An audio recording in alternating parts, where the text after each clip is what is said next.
തിരഞ്ഞെടുപ്പ് അടുത്തു വരുന്ന സ്ഥിതിക്ക് ഇടതുപക്ഷത്തിനെതിരെ എന്തെങ്കിലുമൊക്കെ കുത്തിത്തിരിമുമായി ജനങ്ങളുടെ അടുത്തേക്ക് എത്തുക എന്നുള്ളത് മനോരമയുടെ സ്ഥിരം അടവ് നയമാണ്.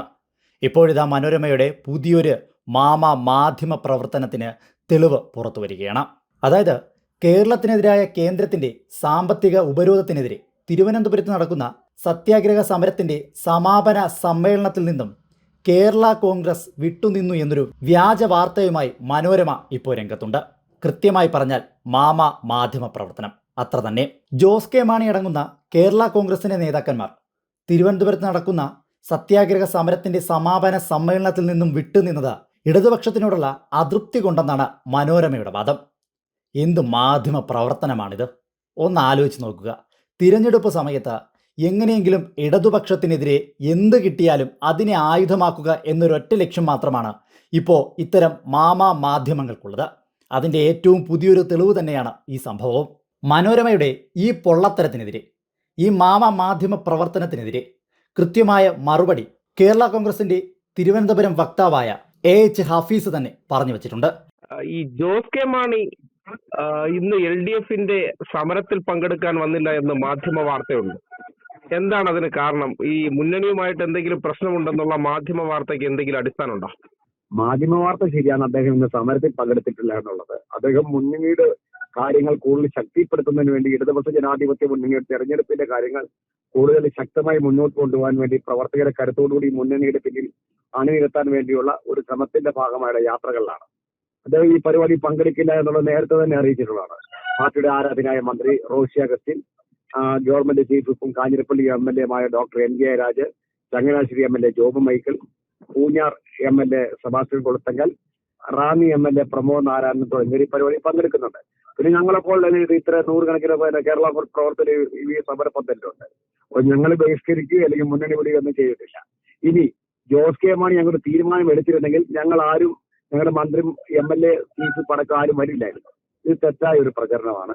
കാരണം ജോസ് കെ മാണി ഉണ്ടെങ്കിൽ മാത്രമേ വാർത്ത മുന്നോട്ട് പോകൂ എന്ന് മനോരമയ്ക്ക് തോന്നിയത് കൊണ്ട് അവർ സൃഷ്ടിച്ചിരുന്ന വാർത്ത മറ്റു മാധ്യമങ്ങൾ ഏറ്റെടുക്കുകയാണ്. അത് അവർ തന്നെ അവകാശികളാകും. ഈ തെരഞ്ഞെടുപ്പായ സമയത്ത് മുന്നണി മാറ്റം ഒരു വലിയ ചർച്ചയാണ്. സതീശൻ അവകാശപ്പെടുന്നുണ്ട് വലിയ വിപുലീകരണമൊക്കെ നടക്കും, സസ്പെൻസ് ആണ്, വലിയ സർപ്രൈസ് ഉണ്ടാവും എന്നൊക്കെ പറയുന്നു. അതിന്റെ ഭാഗമായിട്ടാണ് ഈ വാർത്തകൾ വ്യാഖ്യാനിക്കപ്പെടുന്നത്. അങ്ങനെ എന്തെങ്കിലും ഒരു നീക്കം ഉണ്ടോ? ഇവർക്ക് സാധ്യത ഉണ്ടോ? അങ്ങനെ ഒരു നീക്കത്തിന് സാധ്യത ഉണ്ടോ? അങ്ങനെ അതായത് PV എന്നോർ അവകാശപ്പെടുന്ന പോലെയേ ഉള്ളൂ. കോട്ടയം ജില്ലയിലെ പ്രമുഖനായ ഇടതുപക്ഷ നേതാവ് അദ്ദേഹത്തിന്റെ പാർട്ടി ചേരുമെന്ന് പറഞ്ഞ് മാധ്യമങ്ങളെ അറിയിച്ചിട്ട് പത്രസമ്മേളനം നടത്തിയപ്പോൾ ജോസഫ് ഗ്രൂപ്പിനും വേണ്ട, മാണി ഗ്രൂപ്പിനും വേണ്ടാത്തൊരു പല കേരള കോൺഗ്രസ്സുകാരനാണ് അയാൾക്ക് കിട്ടിയത്. അതുപോലെ ആരെയിലൊക്കെ കിട്ടുമായിരിക്കും. പക്ഷേ ഇടതുപക്ഷ ജനാധിപത്യ മുന്നണിയിൽ ഇപ്പോൾ ഉള്ള ഒരു ഘടകകക്ഷി നേതാവും ഘടകകക്ഷി പ്രവർത്തകരും ഘടകകക്ഷികളും ഈ മുന്നണി വിട്ട് പോകേണ്ട ഒരു കാര്യവുമില്ല. അങ്ങനെ പോകുന്നവർ സ്വയം നാശത്തിലേക്ക് പോകുന്നു എന്ന് തന്നെയാണ് ഞങ്ങളുടെ വിലയിരുത്തൽ. സംതൃപ്തരാണ് ഞങ്ങൾ 100% സംതൃപ്തരാണ്. ഞങ്ങൾ ഇടതുപക്ഷ ജനാധിപത്യ മുന്നണി കൂടുതൽ ചേർത്ത് നിർത്തിക്കൊണ്ട് തന്നെയാണ് മുന്നോട്ട് പോകുന്നത്. അർഹമായ പ്രാതിനിധ്യം ഞങ്ങൾക്ക് എല്ലാ മേഖലയിലും ഇടതു മുന്നണി തരുന്നുണ്ട്.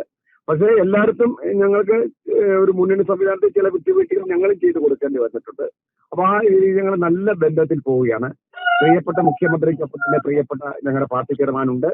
ഇടതുപക്ഷ ജനാധിപത്യ മുന്നണിയുടെ അവിഭാജ്യ ഘടകമാണ്. ഈ ഫെബ്രുവരി 1 മുതൽ 15-ാം തീയതി വരെ നടക്കുന്ന ഇടതുമുന്നണിയുടെ ജാഥ പത്തനംതിട്ട, കോട്ടയം, ഇടുക്കി, എറണാകുളം ജില്ലകളിലെ മലയോര മേഖലയിലൂടെ നയിക്കുന്നത്, അതായത് അടിസ്ഥാന വർഗം മലയോര കർഷകർ തിങ്ങിപ്പാർക്കുന്ന ഈ 4 ജില്ലകളിലൂടെ നയിക്കുന്നത് ശ്രീ ജോസ് കെ മാണിയാണ്. ഓക്കെ. അപ്പൊ അതുകൊണ്ട് വേറെ ഈ വാർത്തകളൊക്കെ അടിസ്ഥാനരഹിതമാണ്, തള്ളിക്കളയുന്നു. എല്ലാത്തിനും തള്ളിക്കളയുന്നത്. ഏതായാലും ഞങ്ങളുടെ ബഹുമാനോട് മന്ത്രി MLA മാര് വൈകുന്നേരം മാധ്യമങ്ങളെ കാണുന്നുണ്ടെന്നാണ് അറിയുന്നത്. അപ്പൊ ഒരു കാര്യമുണ്ട്, ജോബ് മൈക്കിൾ MLA ഉച്ചവരെ പരിപാടിക്കകത്തുണ്ടായിരുന്നു. നേരത്തെ അദ്ദേഹത്തിന് നിശ്ചയിച്ച നിയോജക മണ്ഡലത്തിൽ ഒരു പരിപാടിക്ക് വേണ്ടി അദ്ദേഹം പോയതാണ്. അത് മാധ്യമങ്ങളെല്ലാം അദ്ദേഹം പങ്കെടുത്ത് കണ്ടിട്ടുണ്ട്. പറഞ്ഞ മാധ്യമങ്ങളെ കാണാൻ ഇടയുള്ള സമയത്ത് ചിലപ്പോൾ ജോബ് മൈക്കിൾ ഇല്ല എങ്കിൽ ജോബ് മൈക്കിൾ ബഹിഷ്കരിച്ചെന്ന് പറഞ്ഞ് വാർത്ത വരുന്നത്.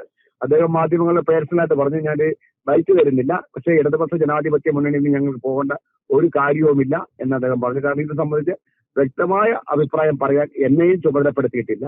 അത് പാർട്ടി ചെയർമാൻ തന്നെ അത് മാധ്യമങ്ങളോട് പറഞ്ഞുകൊള്ളും, നിങ്ങളൊക്കെ കണ്ടോളൂ. അതാണ് ഇപ്പൊ എനിക്ക് പറയാനുള്ളത്. തിരഞ്ഞെടുപ്പൊക്കെ അടുത്ത് വരികയല്ലേ. അപ്പോൾ ഇടതുപക്ഷത്തിന്റെ ഇമേജ് എങ്ങനെയെങ്കിലും നശിപ്പിക്കണം. അതിനു വേണ്ടിയിട്ട് PR പണിയുമായി നടക്കുകയാണ് മനോരമയടങ്ങുന്ന മാധ്യമങ്ങൾ. കേരള കോൺഗ്രസിന്റെ തിരുവനന്തപുരത്തെ വക്താവായ AH ഹഫീസിന്റെ പ്രതികരണത്തിലൂടെ ഒരു കാര്യം വ്യക്തമാവുകയാണ്. ഇത്തരത്തിലുള്ള നുണപ്രചരണങ്ങൾ, ഈ നുണപ്രചരണങ്ങൾ തന്നെയാണ് ഇടതുപക്ഷത്തെ തകർക്കുവാനുള്ള ഇത്തരം മാധ്യമങ്ങളുടെ ആയുധം. എന്തായാലും ശരി, കേരള കോൺഗ്രസിനും അതുപോലെ തന്നെ ജോസ് കെ മാണിക്കും ഇടതുപക്ഷത്തോട് അതൃപ്തിയുണ്ടെന്ന് വരുത്തി തീർക്കുവാൻ വേണ്ടി കെട്ടുകഥ ചമച്ച മനോരമയ്ക്ക് നല്ല ഉഗ്രൻ മറുപടിയാണ് എ എച്ച് ഹഫീസ് പറഞ്ഞു വെച്ചത്.